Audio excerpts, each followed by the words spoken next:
Hi everyone, welcome to another bird photography video, and in this tutorial I'm going to give you 6 tips to help you improve the sharpness of your bird photos.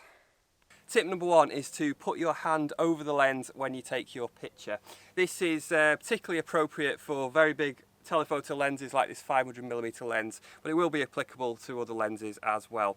So what happens sometimes, you get vibration, travels up the lens back into the camera body, which can cause camera shake and softer images. So instead of just holding the camera here, when you take the picture, you actually you drape your hand, kind of a bit of your arm over the top of the lens like that. Just the weight of that should be enough, or maybe slightly pressed down, but you don't want to push down really firmly into it. If you do that, also I like to push my eye to the viewfinder as another point of stable contact. If you do that, it will really help you to keep everything stable and increase the sharpness.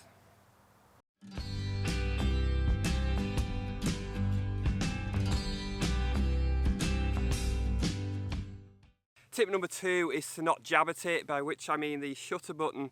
So try not to jab at the button. You're potentially going to introduce a bit of camera shake, a bit of movement, which can affect the sharpness. Try instead to just be very, very gentle. Some people like to roll their finger across. I tried that, I don't seem to like that too much. So I just get to the point when I feel like it's about to fire, and then just very, very gently add a bit more pressure and take the picture.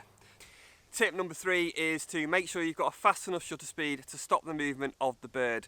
If the bird is perched, if it's fairly static, then I suggest a shutter speed of 1/250th of a second should be sufficient.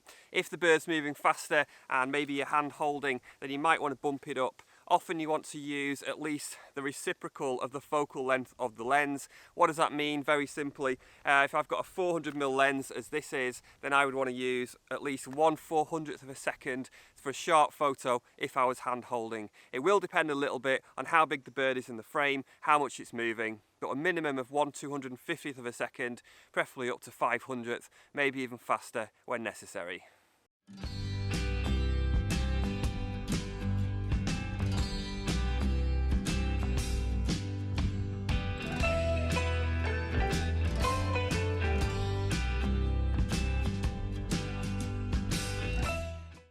Right, so number 4 is all about using too high an ISO.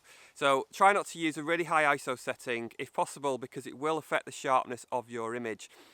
Sharpness is really a perception. It's what we perceive to be sharp to our eye, and if you use a very high ISO, then the images do tend to look a little softer. Certainly in my experience, I don't think they look as sharp. They don't look as sharp to my eye.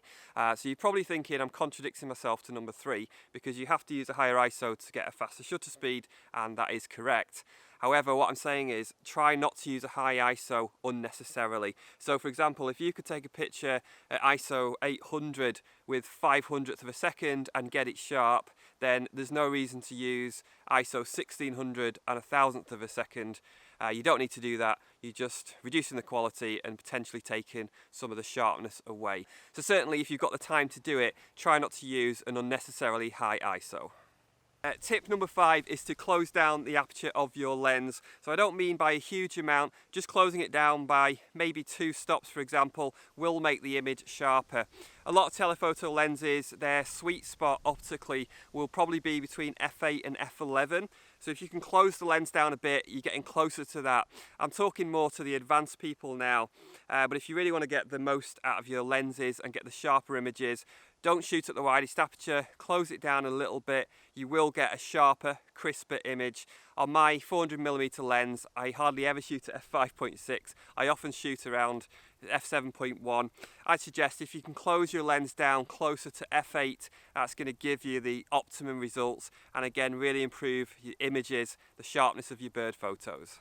And tip number 6 is to switch on the image stabilization. Now this isn't something you have to do all the time. The situation you want to use this is where you're hand holding with a big lens. So occasionally I'll hand hold with this lens, not too often. If the shutter speed was 1,000th or 2,000th, I wouldn't worry too much. But if it was getting below 1,000th, certainly below 500th of a second, I would switch the image stabilization on to reduce camera shake, because that's how it works. It kind of stabilizes the viewfinder and reduces the camera shake. speak. It won't actually stop subject's movement. The shutter speed will do that. All it will do is reduce the movement at your end. So you don't always have to use it, but certainly hand holding with a big lens, and if the shutter speed is starting to drop, then switch on the image stabilization. If you click on this video here, this is going to give you some more information about how to use a long lens effectively to get the sharpest images. If you've enjoyed this video and found it useful, then please click subscribe for future tutorials. Thanks for watching. I'll see you next time.